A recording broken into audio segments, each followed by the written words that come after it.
welcome back. Sorry, by hour 5 it's getting a bit stressful on the throat, so we had to take a short break. Yep. However, I am pleased to inform you that the island of Nantucket is approximately 14 miles long. What if the Nantucket Nectar's facts just started getting weirder and weirder until it became clear they were describing a reality almost, but not entirely, alternate Like to our own. an entire ARG told entirely through Nantucket Nectar's bottle cap facts? Yes. Someone get on this. I want this to this is the reality we want to have. Also, Nantucket Nectar sponsors. I will drink your drinks on every single fucking time we record because they are delicious. I feel like no matter how many times you ask soft drink companies to sponsor us, it's unlikely. I know, but I can dream. Okay. Receiving report. Provisional acceptance of pilot mission completion. Incoming alert all Memorial Foundation troops. Abandon Ares frontline. All units immediately rendezvous with main fleet. The Pilot Academy Lagrange colony on the way to Celestial Mechanics Moonbase. Generating new assignments. Provisional assignments. Special operations mission. Secure Lagrange point. Apparently taking a break hasn't improved my reading comprehension. Secure Lagrange colony as possible launch point for Celestial Mechanics hit and run tactics. Provisional assignment. Special operations mission. Destruction of obsolete Academy research technology before it falls into the hands of Cradle's Graces. Provisional assignments will reduce your penalty status. Indicate you have understood new orders. Why? Ready for gravitational catapult. Prepare launch to Lagrange point 5. Hey! Let's do some comms. Do we get along better or worse than back then? Let's talk about something else. Oh, is it really so bad these days? We don't get along because we're too much like each other. We used to be so different. What happened? I got older and learned a lot. It's enough to make me more like you. You're not giving me enough credit. Really? Do you think I'd blame you for being too good at teaching me the same lessons that made you who you are? Well, I'd always hoped. I'd blame you if I felt like it. There's nothing to blame you for. Nothing you warned me about turned out like you said, so I stopped paying attention to any of your advice. I thought it was too smart for the rest, so it's just a coincidence we ended up like each other. I never minded your lessons. Are you sure? I was a harsh teacher. Are you really glad for it? I'm happy for everything I learned. Not for everything you taught me. I mean, it wasn't like you were wrong. Everything you said would happen happened, but none of it happened like you said it would. I followed your advice to the letter. If I followed your advice to the letter, it wouldn't have helped me at all. It was all just different enough. So I came up with my own answers. It wasn't until I looked back on them that I realized it was exactly what you would have done. Fair, I suppose. I should count that as success for me. But also, due to your effort, for you. That's just what I wanted, though. I certainly never wanted a carbon copy of myself. I wanted you to improve on what you'd been handed. Did you think you did a good job? Shouldn't you be asking yourself that question, since you're the one in charge of the education? I was afraid you'd say that. Don't come to me for answers now, of all times. Well, at least there's plenty of time left for me to turn out right in the end.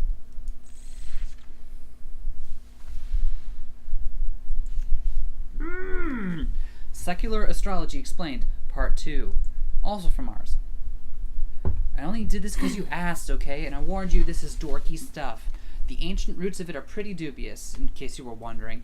I think most of it is just made up. I mean, yes, I know that it's all made up, but not even made up by some wise man 1,000 years ago. It's made up by some dude in California. Anyways, what the dude from California does is he organizes the parts of the body to the parts of the mind and the spirit. And he says that what you should do is think about your body, not as a body, but as a tool for relating to other people. I know that they draw them on a body, but it's like, don't think of them as actual body parts. It's the way that you communicate.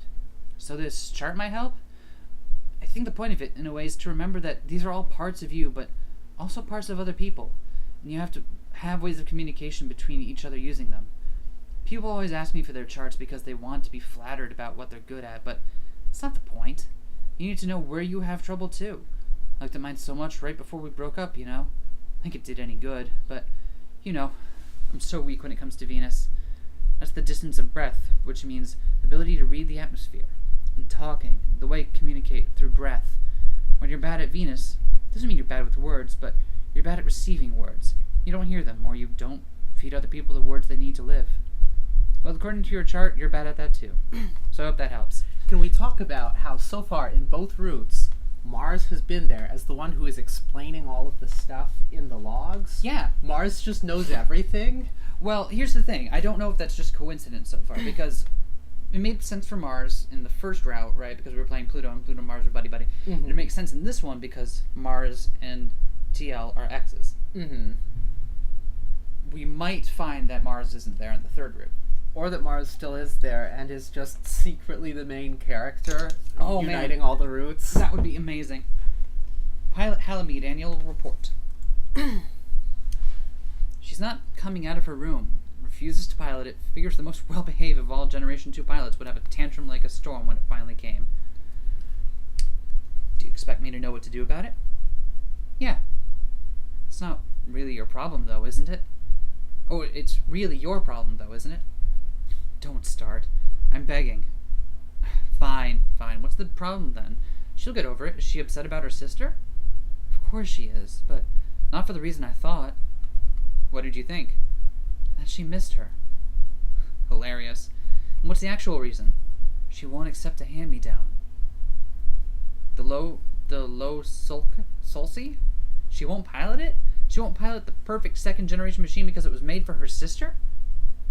She wants her own machine made. She's ridiculous. She said it would be fine if she died, but if it's just because she flaked out and got bored with space and left her problem in Halamede's lap, she won't do it. Are siblings really this petty and mean? Stop laughing and help. And we back in it. Alright. Do we want to start out with the new one again? Sure. Deeper cuts. Look at these deep cuts. In the Garden District, closest to the malfunctioning and broken tidal reactor that kept the colony together, time and space aren't quite right. It's the perfect place for a real fight. How deep under Lunatera's skin do you think she can get? Wah, wah, wah. Come on, Europa. It's weird when you won't order me. Can't you see I'm hesitating? Show some politeness. It's weird to see you hesitate. You don't do it. Then stop making it more weird, if you please. Let a woman be weird for once. I have no problems returning to the colony. I wouldn't have thought that you would have more hang-ups than me. You have no regrets? No pain? At any of your training or your service in the war? About anything that happened there? About the people you met there?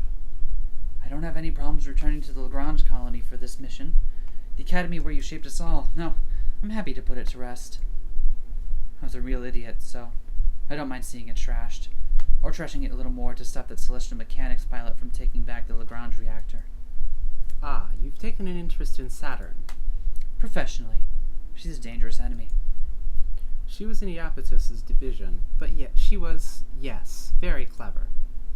The Lagrange reactor is a worthless shard of nostalgia.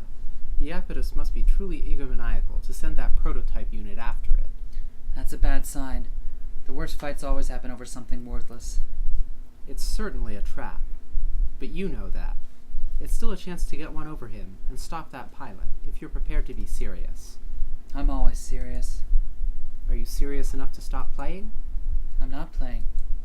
Whether you are serious or playing isn't a matter of how you feel about it. It's a matter of whether you are committed or not, or if you're playing because you simply can't decide. You can't play forever. I told you. I still haven't decided. I'm not closing off the future until the last moment. Decide what you want about the future when the future comes. But you will never move from this point if you don't decide how you feel about that pilot. Europa. Oh dear, you are feeling guilty again. Well, that's to be expected. I don't mind if you lose against that one, or win. Just choose, right? You don't have to tell me. I know what happens if I don't.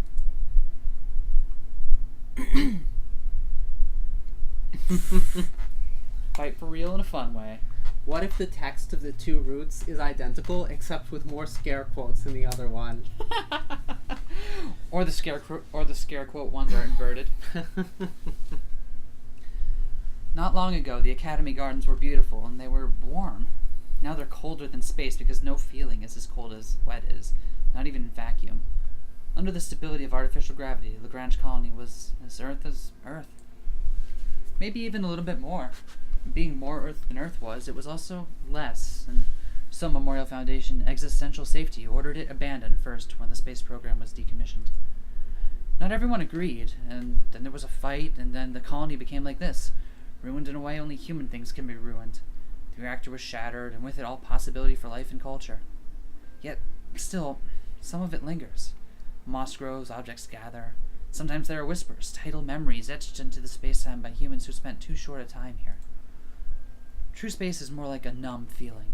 It's the cold of nothing, and it feels like nothing, too. I'm not so lost in nostalgia I can't tell when I'm not alone. And I know I'm not alone. So say something. Haha. Huh. So you did come. You're always close by. But you're always hiding something. You're always just out of reach. Even though I've seen your face, I feel like I haven't. Even though I've shot you through the heart, it feels like I never touched you. Maybe you're just dense, Lunaterra. I felt those plenty. I should say that about you, in fact. Lunaterra, maybe you're the one who never came close enough to touch me. Am I just that good, or are you holding back? You're slippery. And you've gotten better, too. What makes you say that? I don't already know where you are this time. I must have been doing pretty awful before then. No, you weren't. But it's still unbelievable that you've gotten so good in such a short amount of time. So I don't believe it. There's no hiding how much I suck, huh? No, the opposite. There's no way you weren't this good before. That's not true. You have definitely been trained, haven't you? I never fought other pilots. Did you fight something else? That doesn't count. It was nothing but training, and then nothing. The existential threat was never real. It was a trick of the light, and our weapons pierced it with 100% accuracy every time. And no one was ever hurt, and it never became real enough to fight. That's true. It's also true that this isn't a real fight either. You were right when you called it play fighting. These machines weren't ever designed with practicality in mind. They simply aren't made with the intention to kill. I've read plenty of Dr. Nix. I don't need the lecture. And you're not even explaining it right. They did make ship selves with practicality in mind. They made them specifically in a shape that would not allow for death and war. Are we deconstructing the mecha genre now? Dr. Nix just didn't want an end to conflict, because that's silly. You can't be human without it. Death defeats the purpose of conflict, which is how humans communicate and change. Death and war and conflict. The ship's self signals the fundamental transformation of human conflict from suffering into love. If you know it, explain it the right way. If you knew Dr. Nix, you might have a harder time taking it seriously. I'm not part of Cradle's Graces for a reason, you know. I'm not that dumb. Not that I don't get the appeal of wanting to be that dumb. Just kidding. No, I do too. Pluto has that effect, doesn't she? Yeah, I feel dumb every time. She really makes you want to believe with your whole heart, even if you never really quite can. Neither can she, all the way through. She just tries very hard. Lunaterra, why are you really here? To stop me from taking a worthless artifact? To fall into an obvious trap for another chance at stopping me once and for all? To rack up the glory and take all the errant children home from Memorial Foundation? To mess me up? Or to make out with me? Saturn feels herself growing in Lunaterra's eyes, suddenly, clearly seen. Wasn't I just perfectly clear? What's this ship body for anyway? I'm here to communicate. Haha, Lunaterra, you're really shallow and kinda dumb. I'm honest. Finally, you're lucky that's enough. Are you ready for that, though? I don't think you're ready. Well, I think I'm ready. You want me to check? I won't give an inch. not like you girls. I'm not a cosmic glow of energy in the dark. Still, I'm metal, and I'm sharp. You really think I'm not like that too? But I'm already behind you. Nothing personal, kid. Nothing personnel, kid. It's a double lie, because the movement is to her left, but Saturn is coming from behind. LT's instincts are too good for her to not twitch fire to her left, even as she realizes it's just bullshit. But then there's nothing. The feeling of so close to being struck that she can't tell whether she was or not. Are you really not like us girls? I'm nothing special, like I said. But you dodged it. It wasn't real. Nothing to dodge. Obviously, that's the part that's hard. I'm fighting for real, just like you wanted. You're the one who wants that. And fine, dodge this. Thanks, Trinity. Lunaterra's vision fills with pink, the neuroelectric toxin melting into her skin. It feels hallucinatory, weird, stubborn, aggressive, vulnerable, just like Saturn. In the poison electric haze, Lunaterra feels a little like Saturn. Ha! Got you. I like being wrong sometimes, you know. I like not being Memorial Foundation's perfect ace. It doesn't seem to really suit you if I'm being perfectly honest. Neither does playing by the rules. If ship selves don't play by the rules when you're fighting, it stops looking like fighting. Oh yeah? What does it start looking like? Also, that's not where I am. Liar. Are you willing to bet on it? Yeah. Then go. Stakes of hard light are fine for flirting, but that's not what this is. The Maricresium sphere, made for reconciling the Earth and the Moon, is meant to be used up close. It's the distance where skin touches skin, the obligation that humans have for other humans, hard like gravity and warm like light. If no one has been worse at wielding that duty than Lunaterra, she's all the more the one who should be carrying that weight. Saturn only realizes after, when the lightness and heaviness starts to lift, that it had hit her too. Wow, I didn't think it was even possible to have a gravity less suited to you, let alone for you to be so good at using it. I really hate being in charge, actually. I'm bad at it too. But sometimes you're the only one left who can do it. Even if you hate it, and it's totally self-destructive? Especially then. Sometimes I think, why do we have to fight anymore? Let's just do this obscene other thing, the thing that fighting could be. And then you say something like that, and I want to fight you so bad. You wouldn't get it. Ha ha ha ha. You're hilarious. It makes me want to see you squirm. Like, in a nice way, though. You can try. Ha ha. What? It's just funny. I love it when you play cool, 'cause you're not. Let's communicate aggressively. That's what humans do. Sure, I've already given up on that worthless reactor. They're never gonna scold me enough to make me regret this. Nice. Ooh, so dense. Look at us warping the space-time. Nice. Oh. What is the moon drop, Lunaterra?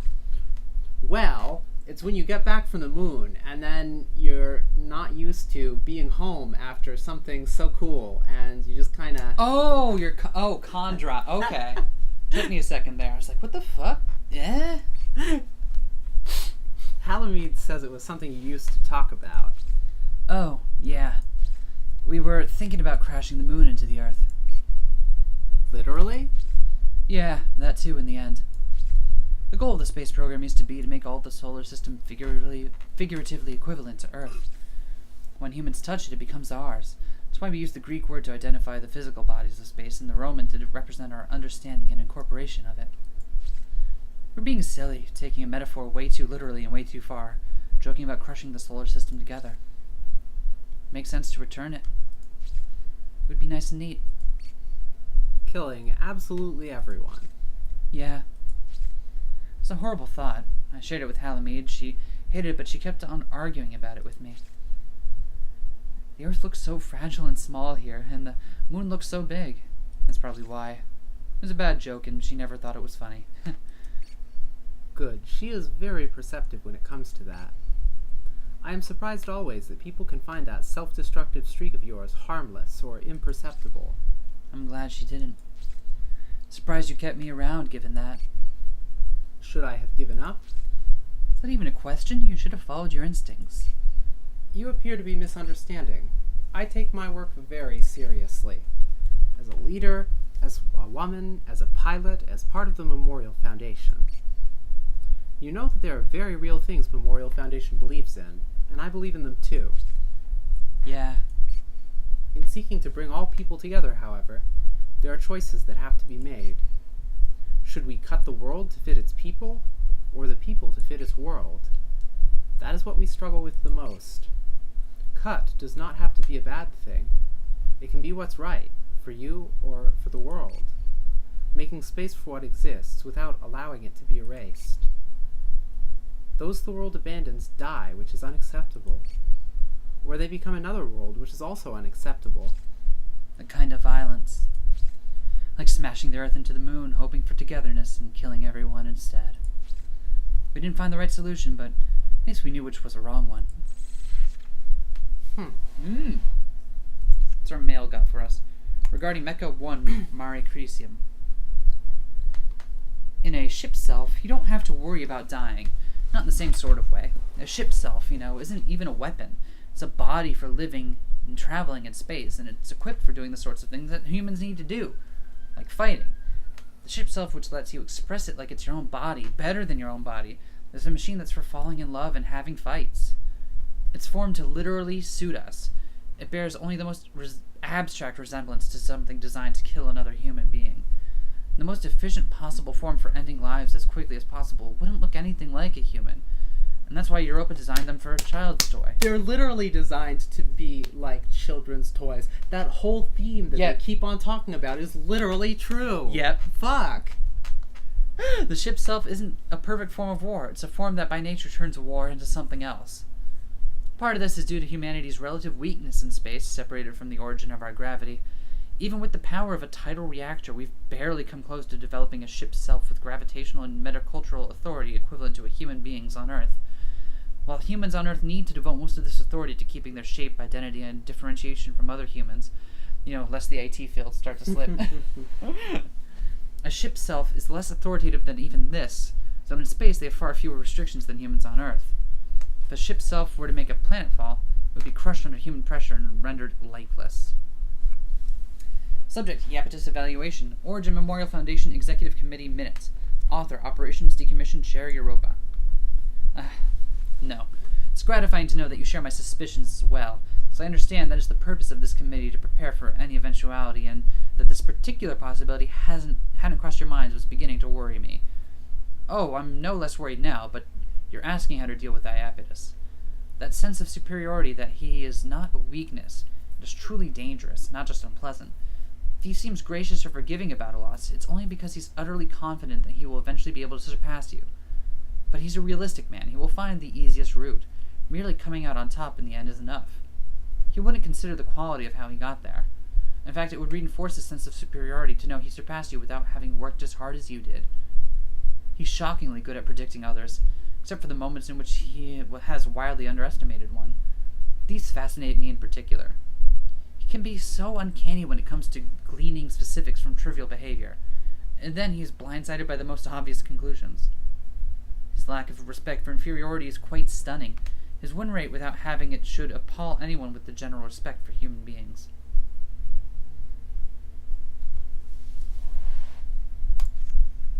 Alright, look at me. Look at me! Thanks. Yep. You're welcome. Hold on. What was the Cold War is long over and the existential threat is gone, but the memories still stir here, at the observatory. Will it be put to rest here or buried forever? Roll credits. Ba-da-da-da. No? You're quiet, Europa. What's up? Is that unusual? Sometimes, but you said I have a briefing for you 5 minutes ago. Huh. It seems I lost track of time again. But don't you already know what the mission is? Close the lens to prevent Cradle's Graces from opening it further. For the purpose of? Who knows? Memorial Foundation on the ground wants it done. It was the observation device for existential threats, but in the end, we never knew if what we were seeing was what there was, or if we, the observers, were just seeing what we wanted to see. When it became clear the celestial mechanics had been pushing development in the direction of the things that they did not themselves understand, we chose to destroy the colony. Later works of the space colony era showed signs of an art and design movement potentially hazardous and implicitly treacherous to the human race, but very lovely. I wish we hadn't caught on so quick.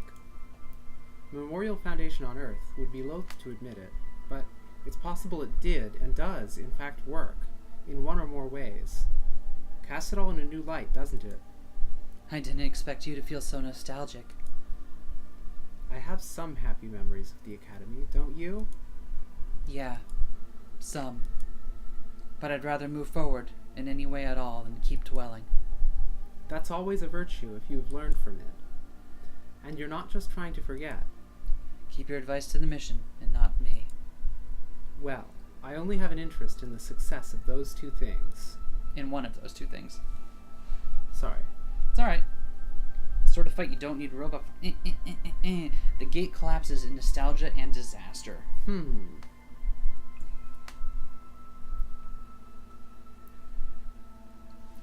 It all goes wrong almost immediately. They both should have known better. The observatory looks small from the Academy gardens, but up close it's big enough to lose the two of them in. A telescope of a certain kind for observing a threat that was entirely existential and possibly not real. And maybe a weapon, too. Maybe a weapon that worked so well it destroyed humanity's enemies before we could even prove they were there. Now even the intellectual curiosity isn't worth keeping it open. There's too many enemies, real and existential on Earth, to worry about ones elsewhere. The mission wouldn't have become such a disaster so quickly if the two of them had just fought face to face. They hadn't been a little awkward still after Ares. There wasn't still so much past to fight. The one known and guaranteed function of the observatory, and its lens that sharpens gravity into a laser-sharp gaze, is it brings time to you before you're ready for it. Lunaterra knew she'd never be able to stop Pluto if she saw her face to face, so she went directly to close the observatory's lens. Pluto knew she wouldn't be able to stop her face to face, so she forced the eye to stay open with gravity alone, rather than confront her. A stubborn, indirect fight, like two children pulling on a toy until they tear it in half. And that's what they did, push, pull, tug, until the iris cracked, contracted, stalled, ground to a halt, exceeded its limits and shattered and collapsed. Even without the gravity of the colony's tidal reactor, there's enough gravity to, condensed in a single point, cause disaster. Move, Pluto! We have to get out right now. Luna T, you idiot! Stubborn jerk! Mars was right about you. I told you I wouldn't budge. Why did you call my bluff like that? You're right. I'm an idiot. It's my problem and it's all my fault. So move! My cores are desynchronizing. The gravity quake is destabilizing their tidal resonance, you jerk, so I can't move. Why did you keep pushing knowing what was going to happen? I'm more stubborn than you, always. No, not having it. You already said everything is your fault, so that is now true forever, until the end of time, which this gravity quake is probably going to take us to. Fine, I'll place my reactor in resonance with yours to stabilize. Then max thrust and we'll get out of here. There's no way your ship has enough power to keep up. Then leave me. No, you need to live so I can keep yelling at you. Don't even think about not leaving with me. Then let's do what I said in the first place. Get out of the observatory before it swallows us. Have you ever been in the epicenter of a gravity quake? Maybe it'll be fine. Don't you dare let that make you feel better. It shouldn't. The iris is shuddering and shattering and sparking. The tidal forces rock through them. Living in space means not having to know which way is up, but now they can't even tell when is up. Down and up and left and right are everywhere and nowhere, and the exit of the closing eye is forever out of reach of space and time. Where are you going? That's upside backwards. I can't steer. Can you? Here, fine. I'll guide you. Hold on. The pulse has stopped. That already happened. It's about to happen. It's happening right now. It might happen. It's continuing to happen. Luna T, calm down. You know better than to be paralyzed by linear time like that. Just do it, whatever it happens to be, whenever it comes up. Forget the tense. If you're about to do it, you'll do it. If you've done it, it's done. And already have done it if you can't. So, what's next? It's always the future in space. What's the point of coming to space? You go there when you want to be in the future. Now. It is the world of will be and maybe to be. Never is or was. Reaching but never grasping. A future severed from the present that causes it. Light floods from the iris of the lens. Then it shuts. Then it shuts again. Many infinities to come. I'm Pluto. What's your name? It's Lunaterra. I'm assigned to protect you. You're sweet, but so sad? I'm happy to meet you, but when I'm so happy, you seem sad. Why is that? Oh no, sorry, that's super annoying. Dr. Nix keeps telling me people think it's rude when you just read the story off them instead of asking them first. Yeah, you're not supposed to be able to do that to me. Oh no, sorry, I'm excited, but do happy things make you sad? Sometimes a little. I'm glad you're having fun at least. I'll make sure you have fun too. I can share being happy. That's the function of love. Do you love me? Yeah, you get it. Love makes the universe work. Do you know physics? You don't have to be jealous of me, you know? Everything I was given, you deserve that too. I'll cut your old dead name out of the story, just like I did for me. Okay, that's explicit. Yeah. Yeah, okay, that's really explicit right there, right? Yep. Okay, good. Just making sure we're catching on to that. Focus, Lunaterra. You have to be faster than thought. You have to feel. Trust your instincts. Cut through the edges of the possibility space. Lunaterra, you've turned off your targeting computer. Luna T, it's okay. It's hard, but you don't have to cry. There's lots of us here. We can beat them together. I don't know what to do. What they want is impossible, but I want it too. Why can't I just make it happen? I can see everyone's desires, but I just can't make it all fit. Why can't I forgive them? Why can't this work? Why won't anyone help me? If only I was bigger, but I'm messing it all up. If only I wasn't here. You're part of it. Don't erase yourself from the equation. You're the universe. They hate us. They'll never be happy in a universe where you're happy too. So let's run. If they don't want us to be a part of humanity, we don't need their cradle either. They're considering escalation of the conflict. Memorial Foundation wants to keep it existential disagreement, but Earth wants to make it military. Guess we weren't human enough to be wanted on Earth, but we're human enough to be dealt with the way that humans do. The better we do against Memorial Foundation, the more it pushes them to write us off as a lost cause. Prevent the complications we'll always cause up here by killing us. You were so hard on them before. Forgiving your enemies is good. It's cruel to take us back, but they're trying to protect us, and they're the only ones who understand how hard it is.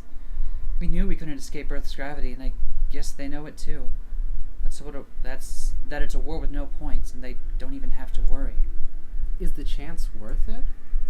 I don't know. Where would you bet? On them. You should go. No, not without you. No, dummy. Go so you can save me if I mess it up. And I'll stay in case you do. I don't trust them, but I trust you. Whichever of us is right will deliver the other the future. Light blows through the iris, fragments in the universe exists again. A place and a time.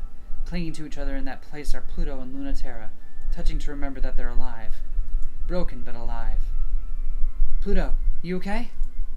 Of course not. We were almost swallowed up by time and space. And I almost lost you again. And I had to go through it all again. Everything. Me too. It was hard. It was so hard. But we did it. We messed up. There's no fixing it. But who cares? You're still here. I'll still fight you. To the end. But just so I can know it's for real. So you can stay like this for a little. If you want to. Yeah. It's January 30th, 1981, and the day is almost here. The deadline to save everyone who came up to space with us, fought with us, tried to bring everyone up with us. If we shut down the lunar gravity well, there won't be any choice left. The power that keeps our ship's selves in check will fall apart, and we won't have anywhere else to go but home. If we kill the dream, no one will die. We really, really hope that's true. No one should die in space. No one should die, period. No one has to die because ship self-combat is shimmering missiles of light, cosmic explosions, electricity that sears through the soul. Blade science is impossible for a human to produce. Dances of combat without end. A fight against ideas with toys. Human would never show that sort of compassion to each other. Earth's answer is a single atomic particle fired at near light speed directly into the cockpit core. A true weapon from a military force. The quickest, most efficient, instantaneous, unavoidable way to kill a human. The most boring way to possibly die. No drama, no meaning, just nothing. Lunaterra Memorial Foundation Ace Pilot. January 30th, 1981. In the end, they might get everything they want, in the way that no one wants. If we open up the lunar gravity well, then we can establish forever another Earth, and maybe another. We can inhabit the whole system, but that will cut humanity into two and more. The distance will be so much further. Everything we have will be even farther from them. How much are we going to lose? How much will we never be able to give them? The moon is very close to being part of Earth. It's full of life, and humans can live here now. It feels impossible, and I don't want to give it up. We should break it off forever, shouldn't we? All I want is to stitch these two humanities together. But if one of us dies as a result, I will fight forever to keep that precious thing alive. Pluto, Princess of Cradle's Graces. January 30th, 1981. They don't name it because naming it gives it power, but not naming it gives it more. It must be in every corner, behind every door, far, far away in the spaces between stars. It is defined and categorized in every human culture and is deliberately omitted from explicit naming conventions by Memorial Foundation in favor of a euphemism less captivating to the imagination, such as existential threat, rather than a specific word that would stimulate the imagination. But a trick like this will not work, and the euphemism is a hollow void that can hold all fears and possibilities. Through gravity, humans decide what is real and what is not. But what is not does not stop existing, and it, like humans, can decide. This kiss of universe, everything that humans can imagine but can't become. The shortcut to attaining it is to forsake everything that humans already are. If a bunch of idiots get tricked into going there, it would make a very convenient enemy for Earth. And it's their real fear. Before that happens, I'll tell you a little secret. Ready? Saturn, Celestial Mechanics Test Pilot. I'm ready. I'm jacked in. Receiving report. Report data unverifiable. Awaiting manual acceptance. Report accepted. Damage to Lagrange colony indicates most likely fulfillment of duties.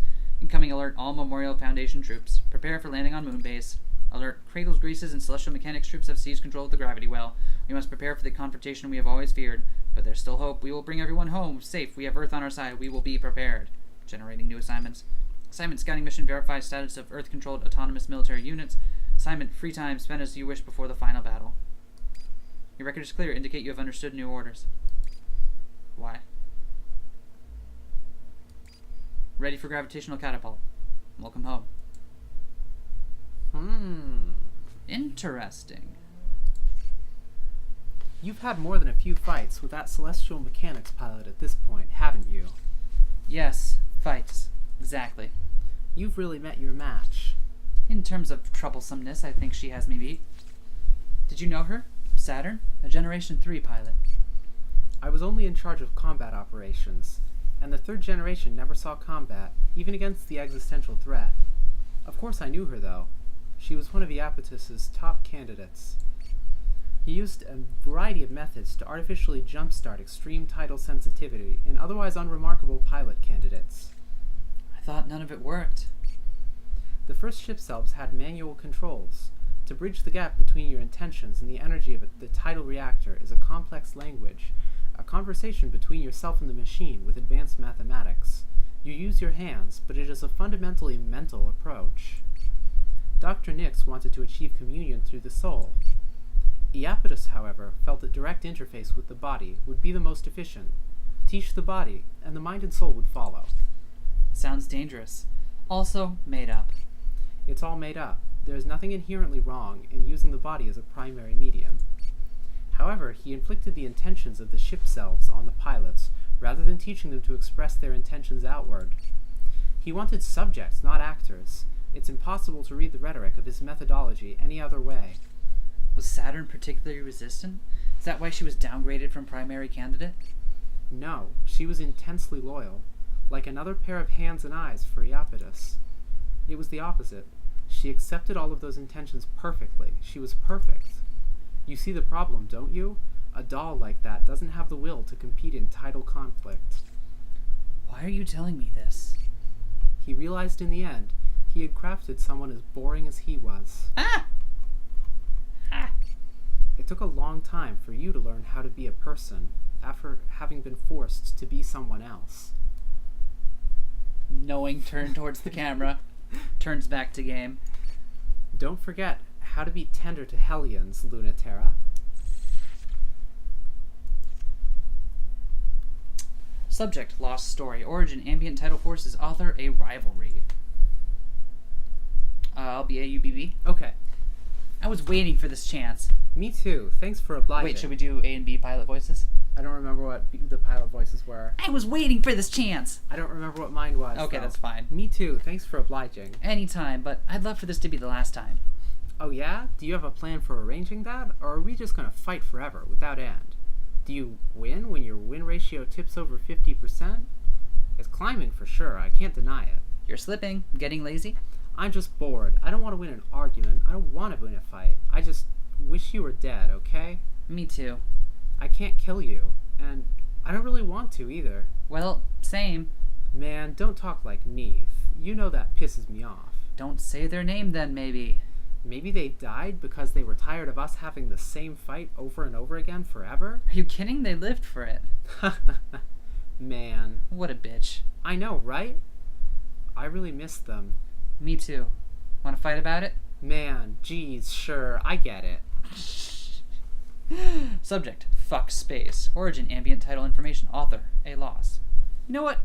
Fuck space. It's complete garbage. Secret no one here ever wants to admit is that space is boring and empty and it's desolate and lifeless. It's not romantic and it doesn't care about us.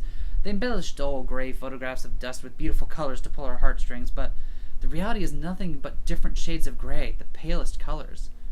But you know what? That's not even the most embarrassing part. The most embarrassing part is that humans can't do anything better than imagine space as just like Earth, but a little different. Filled with people who are like us, but a little different. Well, hey, guess what? That's just Earth, idiots. You're projecting. Why do you need space to think about Earth? Why are you ignoring all of the people and places on Earth that are like you, but a little different? Why is that dream more important than us? We're supposed to have dreams. We're not supposed to just live in them. That's why I'm breaking up. I want to go home.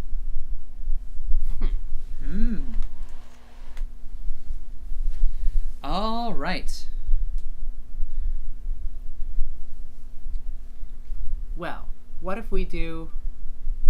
I think this one feels more final, right? Like, I know we do both, but Alright, that's the climactic one. I don't know. We don't know what this one is, so... Well, one was meant to be final battle, and the other was free time. perhaps. Let's see. Whoops, hold on. Plastic versus metal. Earth has promised to let the children of space sort themselves out for now, but their machines of war guard the way back home, just in case. When Saturn and Lunatera meet in a chance encounter, the true terror of humanity stares them down. The fleets are already in motion. Are you ready? No problem. I'm only worried about that trickster from Celestial Mechanics. No end of trouble. You don't sound too unhappy about that. I suppose that trouble will end soon, one way or another. It's simply recon this time, but it's on the near side of the moon. And Earth military is there with autonomous devices. They are in very high orbit, but they will descend rapidly if they notice gravitational variability.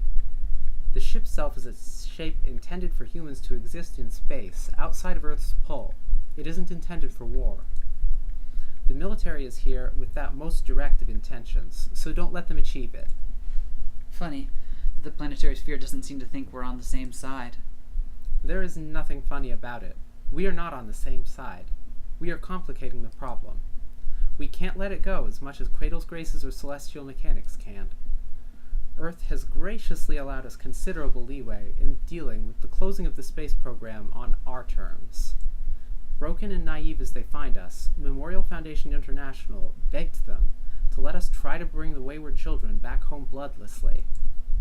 So we should be thankful that they are just watching, and not descending to rout us. Most of Earth would find any loss of human life to space unacceptable, but less and less of Earth considers us fully human. So the mission isn't just to protect any stragglers from getting themselves killed by the forces we're trying to save them from? You don't think we can trust them? If I trusted them to handle it, I would not have led you, the children of space, to fight this conflict. Do you think we can do it? Bring everyone back to Earth? There's a reason I am not having you interfere with the opening of the gravity well. Everyone will be in one place at least. What celestial mechanics and Cradle's Grace's hope will be their salvation what celestial mechanics and Cradle's Grace's hope will be their salvation could be ours too. Nailed it. Those good old garden path sentences. Boom. See, now you're getting some of me stumbling over it. We're on a tight deadline for something that might be that impossible. Win what's in front of you and worry about that later.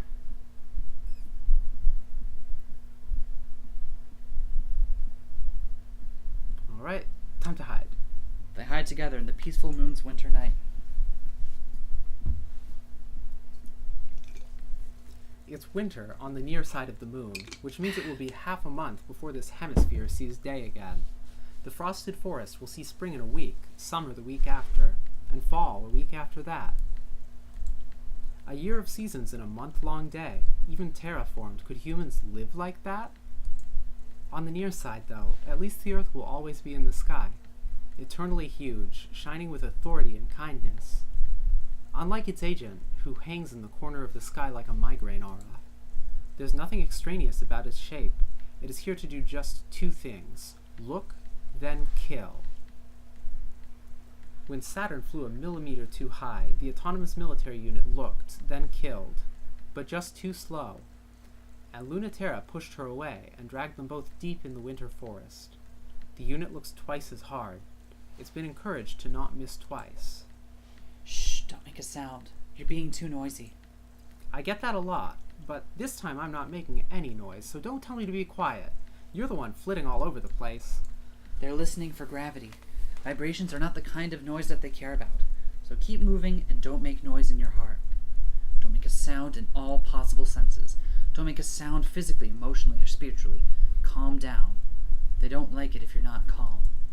First of all, that makes no sense, and secondly, I refuse. Sorry about the clicking. I don't think you should die, so think of something else to do instead. Because they can kill you. Unlike me or any ship self, so think about as little as you can, okay? And keep your tidal reactor's output to a minimum. Helps to make yourself be like an object. You will be a thing that other things happen to, rather than an agent. That's what it's looking for. Agency. So it can make it cease immediately. You know, I am absolutely super good at that. I have a lot of experience with it. So, I'm absolutely not going to. Well, me too. That's why I suggested it. But you're right. Shouldn't have suggested it like that. How about this instead? Start by thinking about the Earth. The autonomous device becomes visible instantaneously. That is super uncanny. That's a pretty good device. That's really disquieting. It doesn't look anything like a ship's self, and bears no resemblance to a human shape, because there's no intention for its design to accommodate humans. That's the opposite of what it does. It has nothing to express, only a function to perform. What did I do? Probably thought too hard about Earth, but shh, all the same. It's so creepy. That's supposed to represent Earth? It doesn't even look like humans made it. Really? I think it's rather appropriate it doesn't look human at all. They can detect an artificial gravity reactor, but they don't really know what to do unless they can lock a target and kill it. So if it can't verify what it is, it won't do anything. It feels so heavy suddenly. What is this? I'm telling you, that's the Earth. Real gravity. It's very, very heavy. You can feel its authority? That's the gulf between us and a planet. I know that. I guess it feels really different to feel it in person. You were saying, a way to avoid it? Do you remember being a normal kid? Even for a little bit? Or do you remember the last time you acted convincingly like one? Obviously. I was a really good kid, you know? It's checking your gravity against a script, and it thinks... Sorry, it doesn't think. It just checks that variance. Aren't I pretty excessively varied by now? Just wait there a second. It's hard to teach on the spot. It's not that I don't know the idea. How are you so good at it? Sounds like you kind of hate that I am. I promised I wouldn't die, but I'm mad I have to do this. Lunaterra crawls slowly through the frostbitten green crater to where Saturn is curled among cold desert junipers. The dark, barely perceptible dot monitors them in the pale Earthlight, so precisely waiting. It's easier to hide if their ship selves are turned off, or as close to that as a ship self can be. So they climb outside to the cold lunar winter to wait. I'm here. Are you doing okay? No, obviously. I'm scared. Me too. So forget what I said. I hate doing that too. You warm, laying there? You're not warm at all, but at least your boobs are soft. The autonomous unit doesn't like flirting, huh? That shape really is discomforting to me, okay? That's good. You should think instead about how you are keeping a secret. Keeping it really close. Waiting for the perfect moment. And no one else can know. Okay, I can do that. That's not as bad. Is it that big a difference? There is infinite difference between someday and never. I've extremely forgotten how to be patient, but I know the difference. You're right. It really is important to never forget. It's still not going away. Yeah, it's a lot more patient than us, huh? It's looking at you too. Aren't you on their side? Just because we want Earth back doesn't mean Earth wants us back.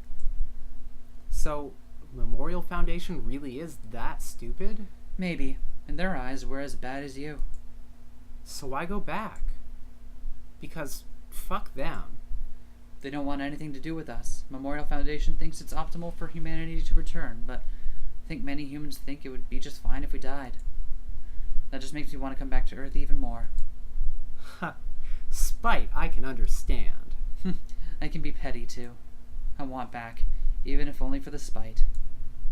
We will bring them back a little taste of what it is like to be us. They're afraid that we might bring something back with us, and they should be, much more than they already are. That's what I want. Knowing that you're just as petulant and petty as me, and this week, too, makes me reconsider you. In a good way. It's wonderful. Maybe makes me want to fall in love. Oh. Huh. I said maybe. Don't get full of yourself. Sorry. There's no way we're getting any more than half of what we want, at best. You're only hoping for half of what you want, so I wonder if you'll even get that. If you get it. I don't expect things to go my way, but, you know, I hope you're coming along wherever it is. Truer than you know, LT. Whichever way we go, we're going together. In this cosmic glow, we're going wherever we're going together. I love you. Get used to me now. You made me go upside down on purpose again. You're so good at evasion, but scoring a direct hit is so easy. You win. It'd be nice to see the end of every world but this one alongside you. See, the machine's already bored. We're not bored, but uncomprehending, and then it lost interest. But I'll stay here with you until it leaves for good. Because flight or fight. Petty bitch to petty bitch. Lab rat to upperclassman brat. Haha, what really? Do you maybe love me too? Mwah, I ship it. Nice. I ship self it. Oh. Did you notice, Lunaterra? Our base now is not far from the Sea of Crises, where your ship self was made and you first sortied. It's nostalgic, isn't it? Isn't it sortier? That I don't know how you say that word. Haha, isn't it? Reminds me when we were fighting some theoretical alien existential threat, not each other. Would you prefer those days? I don't think so. No, I definitely wouldn't. I like being less stupid. Fighting with people is better than not even thinking about people at all, instead of fantasies. Aren't you going to say that's still your problem? I know when I drilled you like little soldiers, I taught you the opposite too well. But I wouldn't mind if you had second thoughts. Europa, do you feel guilty? We should all feel guilty, but me and my peers especially. We caused this conflict to be played out, and we failed to teach you well enough to endure it. The future we had hoped you would live in was much too childish for you. I know. I'm not upset about that, or I would never have come back here by your side again. I don't want your guilt, or my guilt. What do you need, Lunaterra? I would like you to give me your orders, without guilt or regret or expectation. Of course. Though I've raised you terribly, Lunatera, I've always been quite proud of you. She's always been so good at scary. I can't deal with good kids. That was Nyx's job. True. But I don't hear a reason to trust me, or are you going to ground me? You're my student, Lunatera. I don't have to trust you. Trusting you is not my concern. I can't keep you out of trouble anymore, or even tell you what to do. I can only advise my last remaining student. Whether you listen to me or not, or to that girl or not, whether you fulfill your foundation to the Memorial Foundation, your duty to Memorial Foundation, or betray us once more. Nailed it. Ugh. You're getting too permissive in your old age. I've always been permissive, and I've always been old. I thought you said I was in charge. I will advise you no matter what decision you make, Lunatera, and not quietly. Then what's your advice, since I'm just gonna do it? Don't get out of dealing with your ex by indulging your death wish. She's not my ex. Were you not together? Or is it not over? My advice is to not leave things ambiguous this time. Subject: the existential threat. Origin: pilot program training documentation leaked. Author: Memorial Foundation Native Sphere Archives. What's going on here? It was composed of solid light and arrived in multitudes. They never arrived in the same shape, pattern, or texture twice. They were memorable but indistinct. They were like and unlike things that we have seen on Earth, and they could not be touched except through gravity. We couldn't determine where they came from, but they always headed towards Earth. We feared what would happen if they passed into Earth too much to learn what their intentions for coming here were. And our pilots defeated them without fail, without any hesitation, without any resistance, flawlessly, beautifully, obviously. The truth has always been the existential threat was much weaker than humans, no matter what we call it. And there was a refusal to name precisely at all times the substance and nature of the existential threat. First of all, by referring to it as the existential threat, Memorial Foundation international jargon, rather than by common local cultural names. Like the devil. Maybe. Well, maybe. I don't know. From the names of from the failures of the Scout program on Earth, there was a desire to both separate the pilots as much as possible from earthly preconceptions.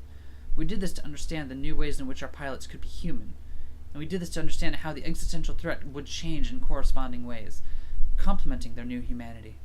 Existential threats are always weaker than us, but they have ways that we do not, and they are always waiting in the corners of the world, looking to overcome us in other ways. The devil is weaker than any human. Remember? Yep. In the case of the existential threat as it existed in space, we created a weapon, the Krun Macula, powerful enough to defeat them once and for all, single-handedly.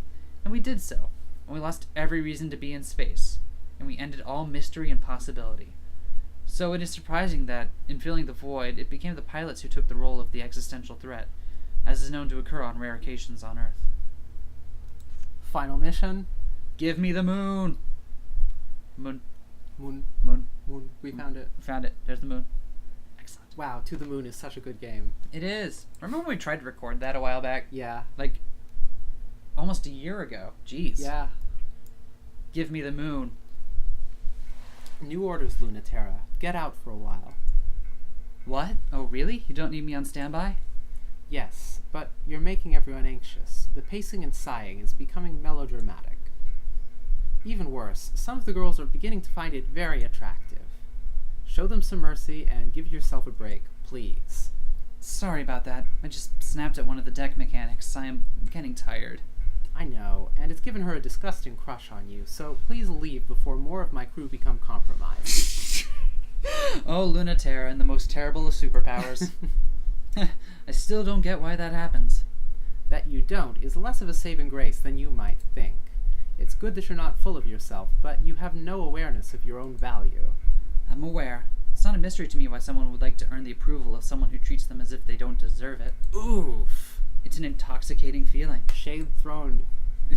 So why do they think I wouldn't want that too? I'm just as greedy and childish. It annoys me. I'm not an invincible monster. I need the same things.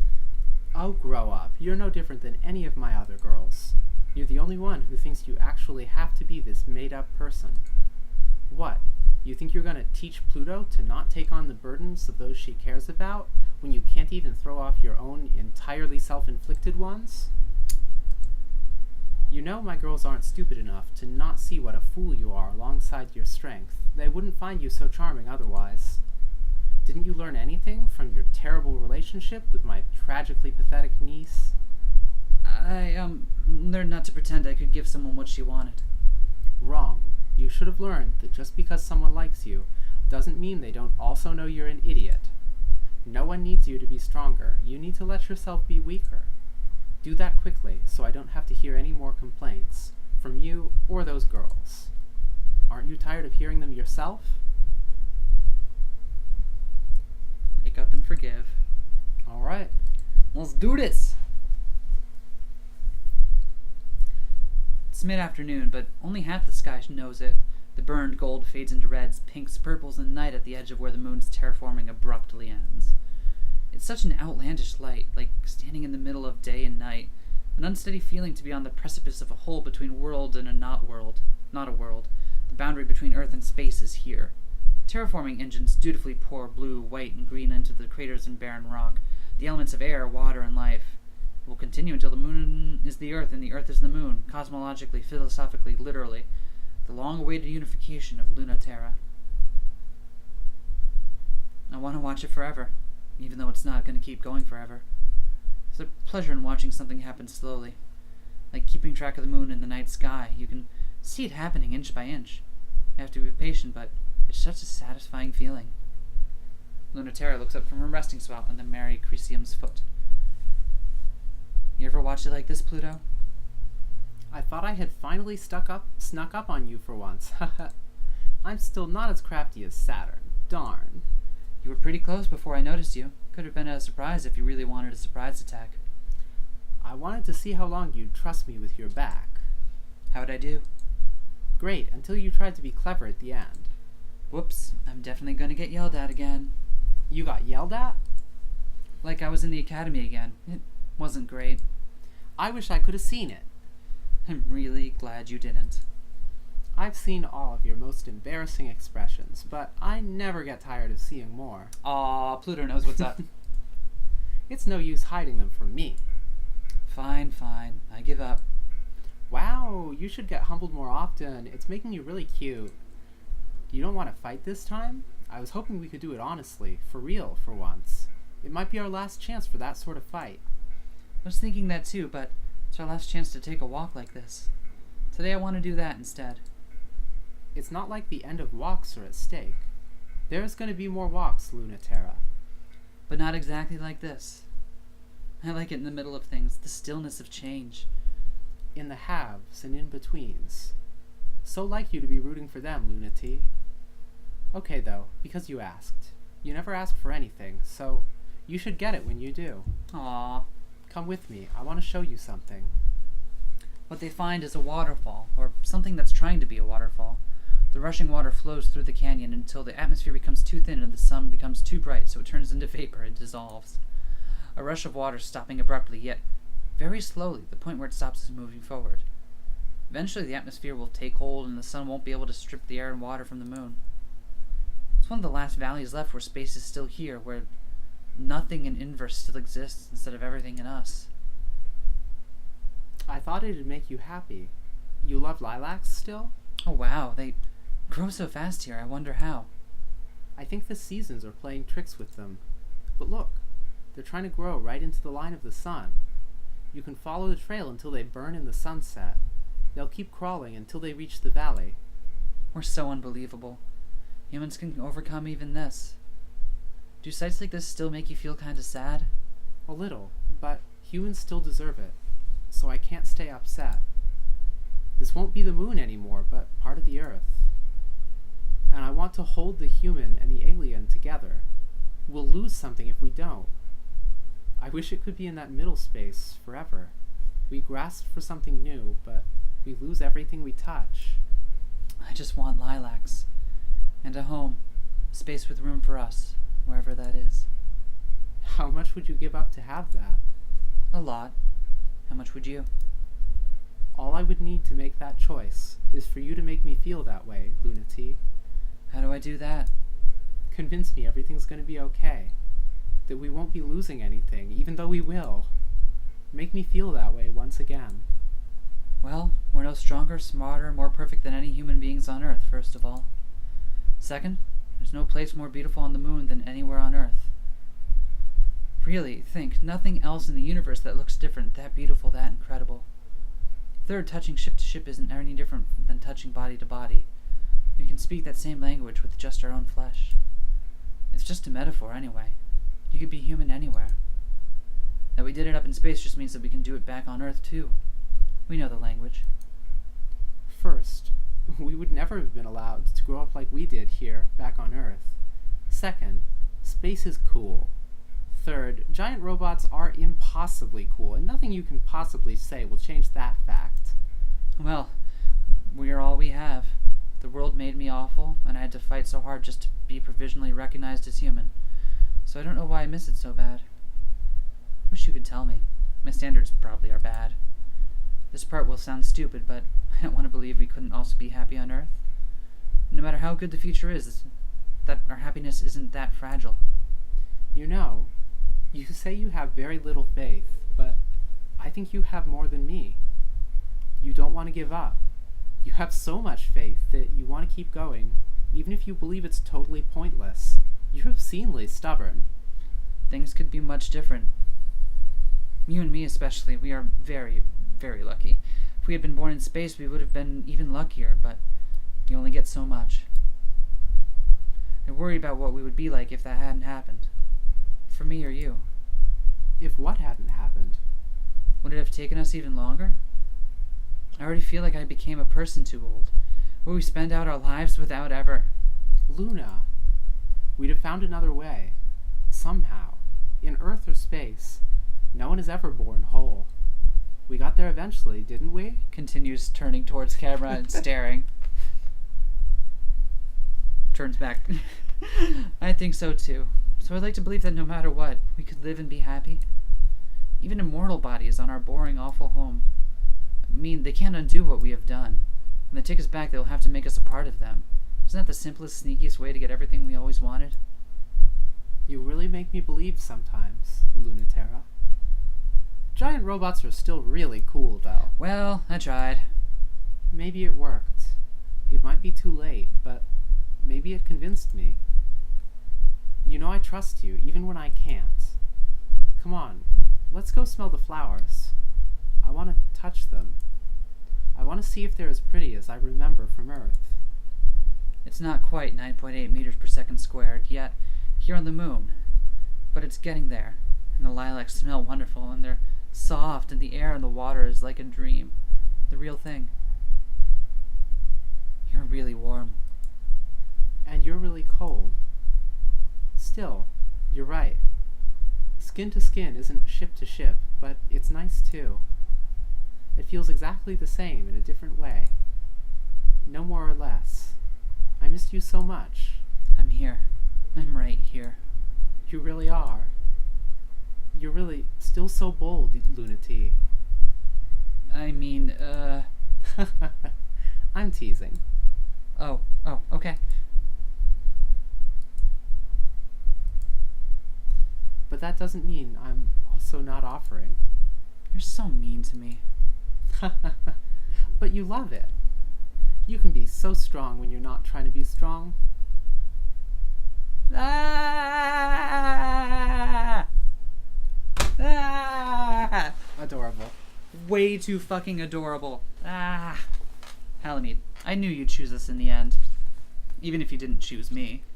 All that matters is that you're coming home. Hey, Hallie. Hello? I'm here. I was just startled. Why are you replying? Since you keep messaging me, I thought you'd be less surprised. Sorry about that. Don't start. I'll literally never ever forgive you. Sure. That's fine. I'm not apologizing to you. You have so much to apologize for, but it's only to me. But are you saying sorry about something else you're trying to do? Maybe. There's a compromise I want you to consider. I should have expected one more betrayal even at the end. No, it's more like I want to make sure that you hold up your end of the bargain. No negotiation. The terms of surrender must be unequivocal. That's the only way they will allow us to return. Really, it's not a change to the deal at all. Just asking about how we interpret them. You shouldn't, because I'm going to stop you if you pull anything. Really, I will very, very easily. Don't worry about that part. Well, in that case, I'm not going to be sorry at all. You should know that shame is what you've earned and bear it. No. I didn't think so. I think you took away what I needed to be happy. I think I have to learn a new way. It doesn't seem fair that I have to when you don't. I have been learning. It's hard. It's even less fair. You shouldn't be able to. You shouldn't get to move past this. Sorry. Or not sorry. I'm taking this anyway. They're giving you everything you say you want. So what do you really want? Even knowing I got away fine. Wouldn't you feel guilty if you got something special and never shared it? Memorial Foundation does not have the power, or the courage, or the hope. They have experience in numbers, and that still matters. It matters the most because the gravity well is whimpering, sputtering, and Earth's tactics, strategic and realistic, are favored. Their weapons are kinetic. They don't fight with anything dreamlike or unique. All they have is to do this simple job. A fight between giant robots can only be so realistic, but that's the best they know how to do. They've never fought on Earth, after all. The gravity well is successfully commandeered by the Memorial Foundation. The limits are made clear. They were rockets built always for entry back home, and to take everyone with them. Halamede, in the low sulky, soars in glory, holding the dying gravity well in her arms. Through it, she extends the logic of Earth to every tidal reactor, the exact gravitational constant that determines human to be human. Shall I be, since you're Lunaterra? Yeah. Okay. Oh shit, we get a portrait. Lunaterra, you've done so well. You've been so good. Are you still going to... Nope, that's you. Are you still going to betray us? Europa told me to expect it. I won't. Like I promised. Even if the rest of the pilots may not forgive me, they're coming home now too. Is that a problem? Thought it was happiness for all, no one left behind. Emphasis on the no one left behind because the first is too hard. We have to be careful. You know that. They think we're more trouble than we're worth. There's a really simple, easy solution to us becoming another existential threat. A simple way to defeat it and prevent it. When they indulged the Memorial Foundation's plea for an alternative to their method, the one used from the beginning of humanity to the present day, they allowed us, because we made the promise of submitting without complaint. That's true. Europa never failed to remind me that the Earth could just decide to kill us. The Earth cannot be divided. We're meant to be one. Earth is an anchor in space-time for us. It wasn't always like that. We started from zero. We had to carve out our place in the universe, bit by bit. We have to move ever forward, marching in progress. As culture marches forward, so does our gravity increase. We need each other, and we need this culture, this gravity, to make us together. I agree. Humans need to come together. Lunaterra immediately fires a solid light bullet into the gravity well restraint mechanism, and the gravity well implodes back to life. In the middle of the victorious fleet, communication immediately falls apart as space-time and electromagnetic forces tear through them. You finally did it, Lunati! Something so dumb I don't have time to get mad before I save you from it. You could have at least told me this is what you're planning. I would have, but I wasn't planning this until 10 minutes ago. Hey, I didn't even cut it that close. Tell me you thought up something good. I'll follow you, even to a bad ending, but not if you've got nothing other than this depressing conclusion. I'd have to hate you to let you do that, baby. Hands reach from behind her and hold the well gently, easily, as Halamede's fingers shatter.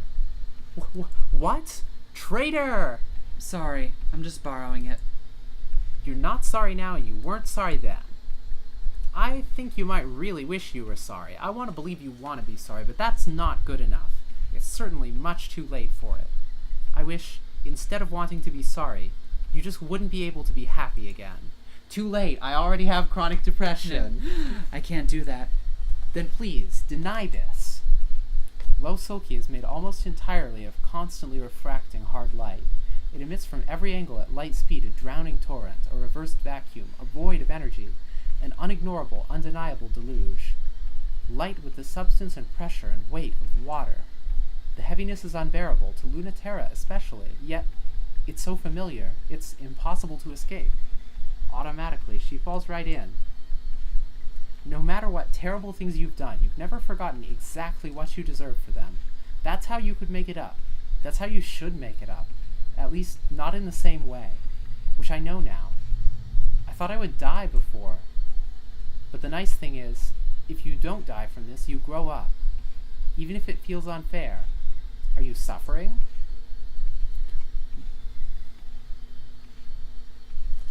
Lunaterra reaches her hands as close as she can to the gravity well. Her own tidal reactor howls and creaks with the strain of not falling in.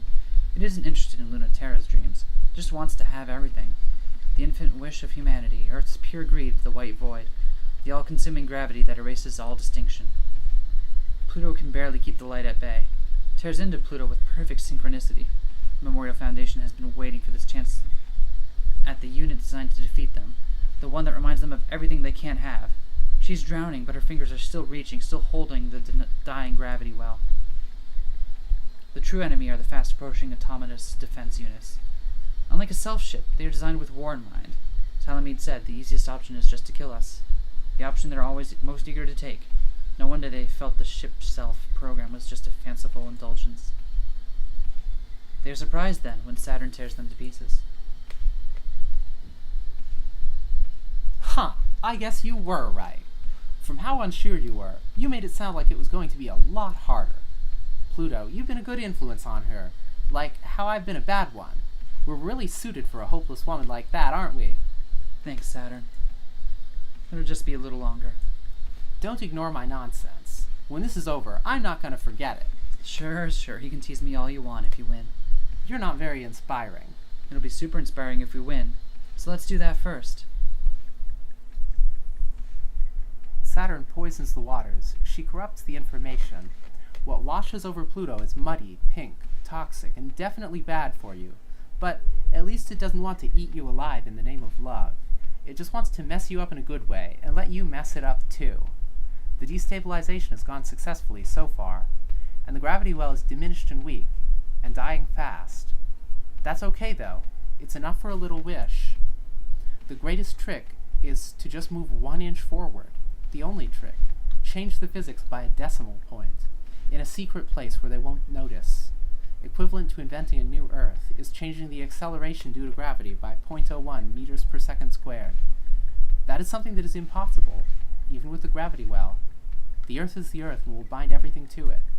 Except, there is a nearby body in perfect sync, inseparable and distinct, and through its orbit the tides influence in subtle ways the life of Earth. I understand now. This is something I want, too. You coming up with this idea is just the worst. Why couldn't you just be a bad person with bad ideas and wicked dreams? And it's impossible now. Who would want to give up the moon for the Earth? If we lose, we'll really look like idiots and we'll live alone on a lifeless moon. So let's make sure that doesn't happen. The moon is to be abandoned too, unless you can bring it into such inseparable closeness. No! Stop convincing me. This sucks. I still hate you, but fine. Live on the moon, away from me, forever. Losulki shuts the valve. Earth rips around inside her, but the gravity well, already compromised, begins to grow to life again. For a bit longer, Earth can't touch it, can't shut it down. Left to its own devices, the gravity well will bring all things together. Of all the fabulous dream tech of the Memorial Foundation International Space Program, the gravity well, which brings together matter, light, and culture, is the strongest execution of their dream. And a pathetically mistaken one, too. The gravity well brings things closer until they pass through the event horizon and then can never return to the universe again. The limit where even information can't return. Whether it's a good universe or a terrible one, Lunaterra doesn't intend to find out. She's hopelessly attached to this universe. What we do want is to get a little closer.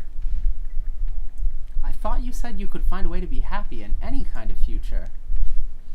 I think that works only if we try really hard to make it not suck first.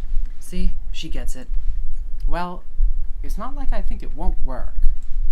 If the gravity well is sufficiently strong, it is true. It'll eat away at the tidal forces of the Earth. The math is like the gravitational forces of the Earth will change somewhere in the billionths place. How about the hundredths? That's definitely super impossible. I think we move the center of gravity between the Earth and the Moon. We pull a little, then we pull a lot. We pull until our bodies fall apart. I think then we can get a shift in the hundredths place, and bring a little bit of what we made here back home. That's a very generous kindness. And also an extremely petty act of revenge. Yes, I want to pay the price, and they should pay it too. The worst thing I can imagine is to live and die without being born. That's why we have to crack the world's shell. Don't worry, I'm not planning to do this just to lose. I'm stacking the deck, coming back to Earth just like you wanted, and bringing everything back with me. I have modest ambitions. And the power to bring the world revolution. I choose the future I'm most frightened by, the one that crushes me under the pull of Earth's gravity. I don't want to wonder if I got away with it. I want to know that I could survive even this. That doesn't make a very good argument, does it? But you know, Earth is sweet, even for someone like me who's better at playing pretend than the real thing. No planet has a moon like this. No planets have sunset and life like this. The romance and beauty is down here too. The romance and beauty is human all along. If we found something new in space, it was something that we achieved. Not these endlessly dead rocks separated by unfathomable distances. You can't just find it somewhere. You have to do the work. Yet I want a reminder. A memento. And I want Earth to remember. It's not an omnipotent tyrant king. Many in one. Earth has a sister, and that sister is you.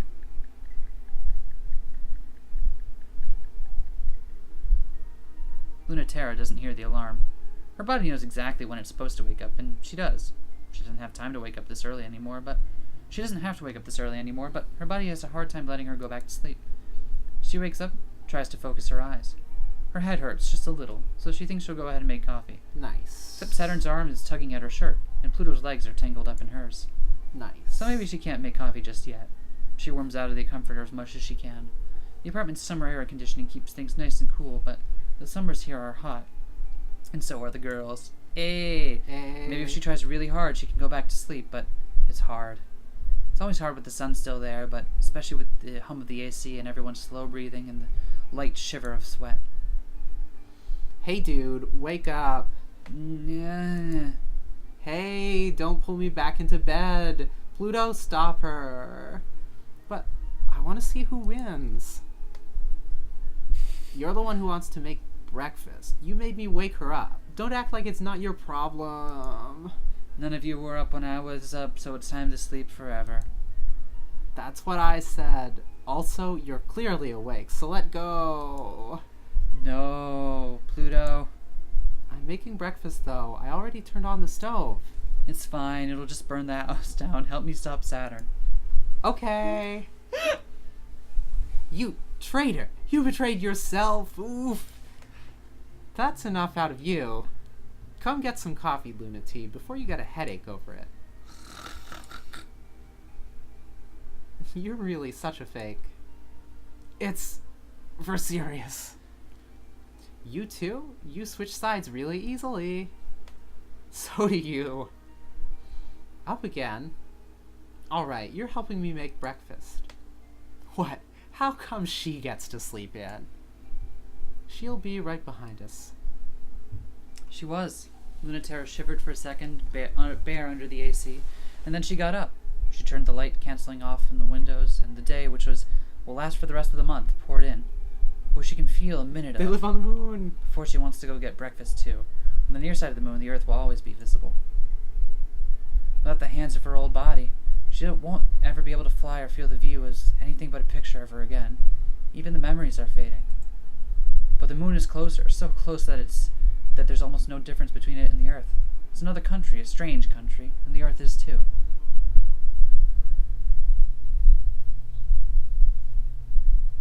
Yeah! Ah, oh my Route number 2. freaking Hell God. yeah. Oh, this game is so amazing. Fuck yeah. Oh, I'm so happy. Holy shit. More of this, please. Yes. Ah. But there is more. Yeah, we got at least 2 more endings to do, right? I think so. Nice. Oh. Oh, well, we're going to take a break for today. Because we've now been recording for about 6 or 7 hours. So we have. And we got another 2 to go, don't we? Ugh. Well, I'm going to go pee before we start playing Bayonetta. Alright. Alright. Hey, thanks everyone for joining us. We are loving this game a lot, and I hope you're enjoying getting to play it with us. I'm happy I got to share it with everybody. I'm happy And I get to with share it with you. you. Aww. Man, we are way too fucking gay for each other. Too much ship-to-ship contact here. Aw. Ciao, everyone. Bye.